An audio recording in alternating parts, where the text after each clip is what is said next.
नमस्कार। आप सभी का इस बार फिर से श्री रामचरितमानस में हार्दिक स्वागत, अभिनंदन।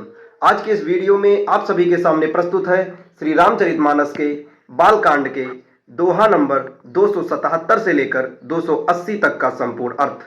बढ़ते हैं दोहे की तरफ।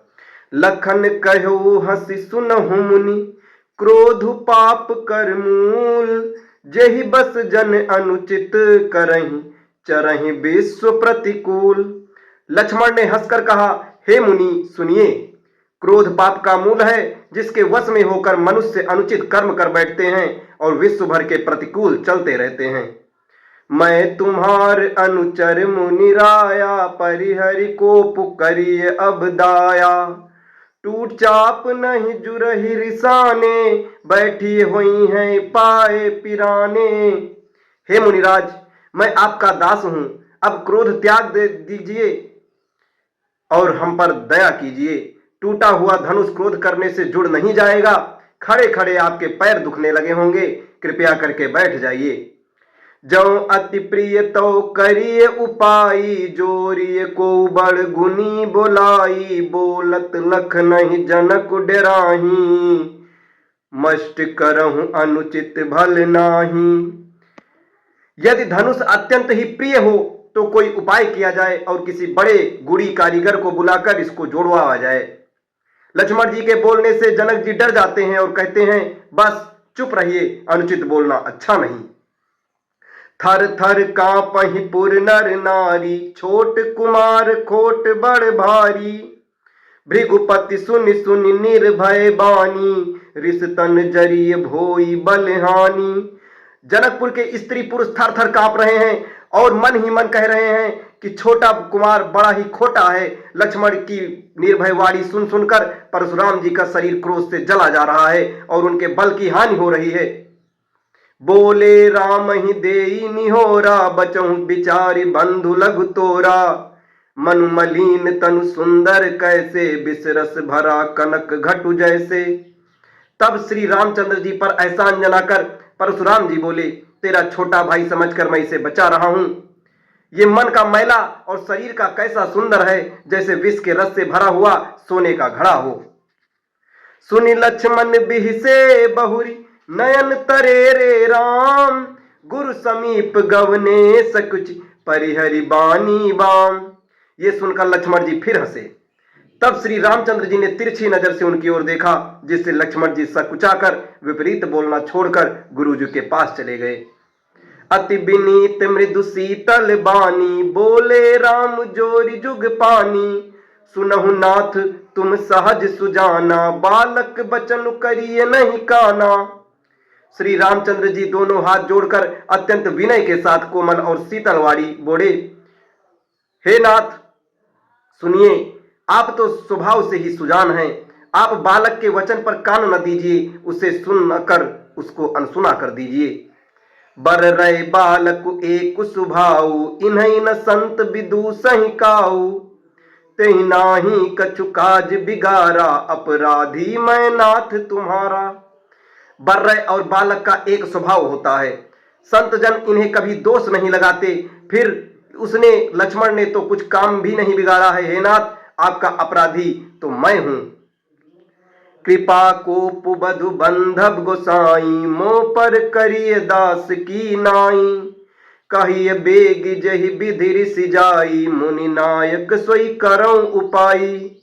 अतः हे स्वामी, कृपा, क्रोध, वध और बंधन जो कुछ करना हो दास की तरह अर्थात मुझ पर कीजिए, जिस प्रकार से शीघ्र आपका क्रोध दूर हो। हे मुनिराज, बताइए, मैं वही उपाय करूं।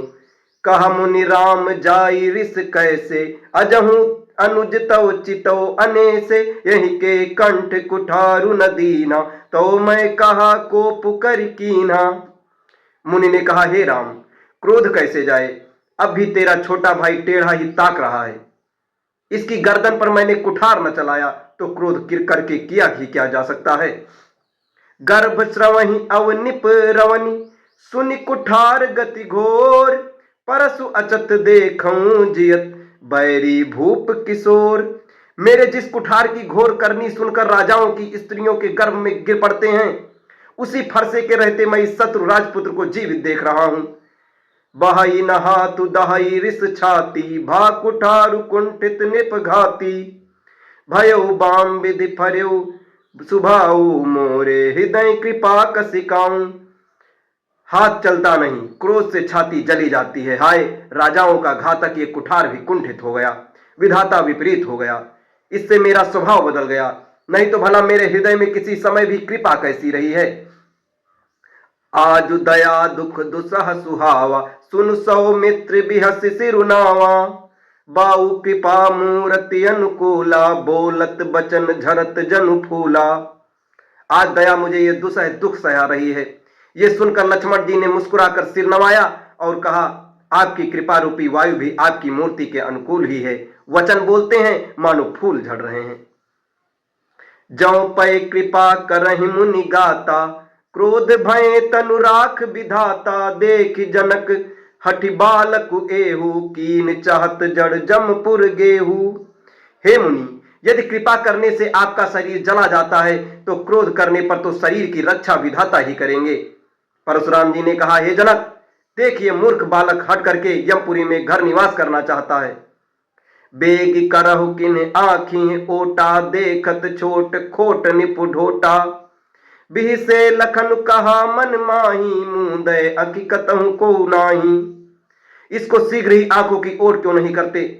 ये राजपुत्र देखने में छोटा है पर है बड़ा खोटा। लक्ष्मण ने हंसकर मन ही मन कहा, आंख मूंद लेने पर कोई नहीं है। परशुराम तब राम प्रति बोले उर अति क्रोध, शंभु सरासन तोरि सट, करसी हमार प्रबोध।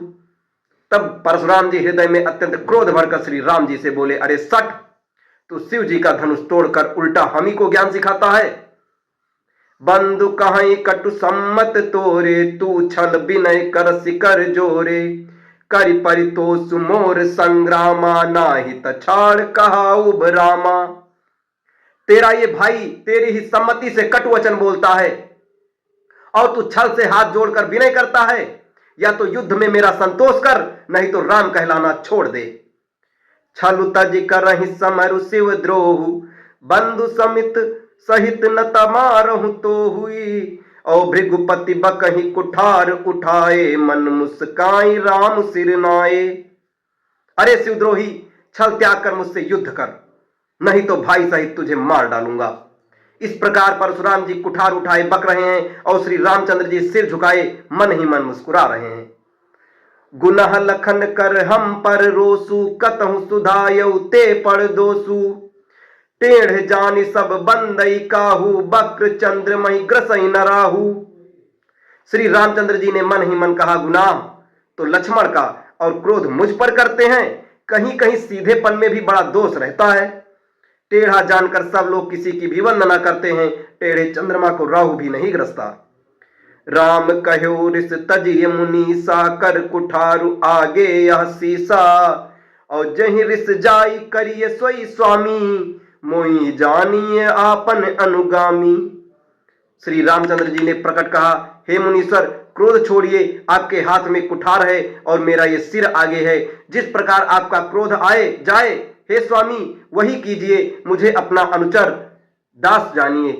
अब इसके आगे की कथा